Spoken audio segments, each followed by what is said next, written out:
ಸಾಂಪ್ರದಾಯಿಕ ಶೈಲಿಯ ಕ್ಯಾರೆಟ್ ತಿಳಿ ಸಾರು ಹೇಗೆ ಮಾಡೋದು ಅಂತ ನೋಡೋಣ. ಮೊದಲಿಗೆ ಒಂದು ಕ್ಯಾರೆಟು ಹಾಗೂ ಒಂದು ನಾಟಿ ಟೊಮೆಟೊನ ತೊಗೊಳ್ಳೋಣ.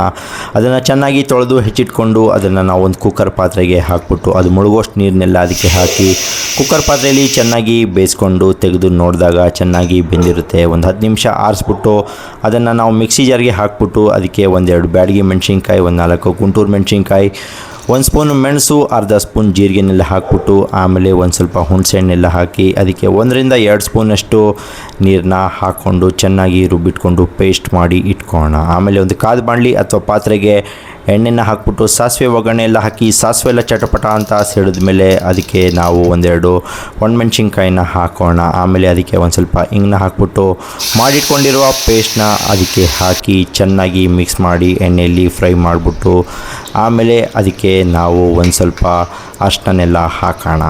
ಅರಿಶಿಣನೆಲ್ಲ ಹಾಕ್ಬಿಟ್ಟು ಎಣ್ಣೆಯಲ್ಲಿ ಚೆನ್ನಾಗಿ ಫ್ರೈ ಮಾಡಿ ಮಿಕ್ಸ್ ಮಾಡಿಕೊಂಡು ಅದಕ್ಕೆ ಒಂದು ಸ್ವಲ್ಪ ಬೆಲ್ಲನೆಲ್ಲ ಹಾಕ್ಬಿಟ್ಟು ನಾವು ಆವಾಗಲೇ ಬೇಯಿಸಿಟ್ಕೊಂಡಿರುವ ತರಕಾರಿ ನೀರನ್ನೆಲ್ಲ ಅದಕ್ಕೆ ಹಾಕ್ಬಿಟ್ಟು ರುಚಿಗೆ ತಕ್ಕಷ್ಟು ಉಪ್ಪನ್ನೆಲ್ಲ ಹಾಕಿ ಮೇಲ್ಗಡೆ ಫೈನಲ್ ಟಚ್ಚು ಕೊತ್ತಂಬರಿ ಸೊಪ್ಪು, ಕರಿಬೇವು ಸೊಪ್ಪನ್ನೆಲ್ಲ ಹಾಕಿ ಚೆನ್ನಾಗಿ ಮಿಕ್ಸ್ ಮಾಡಿಬಿಟ್ಟು ಒಂದು 5 ನಿಮಿಷ ಕುದಿಸ್ಕೊಂಡ್ರೆ ಸಾಂಪ್ರದಾಯಿಕ ಶೈಲಿಯ ಕ್ಯಾರೆಟ್ ತಿಳಿ ಸಾರು ತಯಾರಾಗಿದೆ. ಈಗ ಇದನ್ನು ನಾವು ಬಿಸಿ ಬಿಸಿಯಾಗಿ ಮಾಡಿರೋ ಅನ್ನದ ಮೇಲೆಲ್ಲ ಹಾಕ್ಕೊಂಡು ಮೇಲ್ಗಡೆ ಒಂದು ಸ್ವಲ್ಪ ತುಪ್ಪನೆಲ್ಲ ಹಾಕ್ಕೊಂಡು ಚೆನ್ನಾಗಿ ಮಿಕ್ಸ್ ಮಾಡಿಕೊಂಡು ಕಲಿಸ್ಕೊಂಡು ತಿಂತಾಯಿದ್ರೆ ಅಂತೂ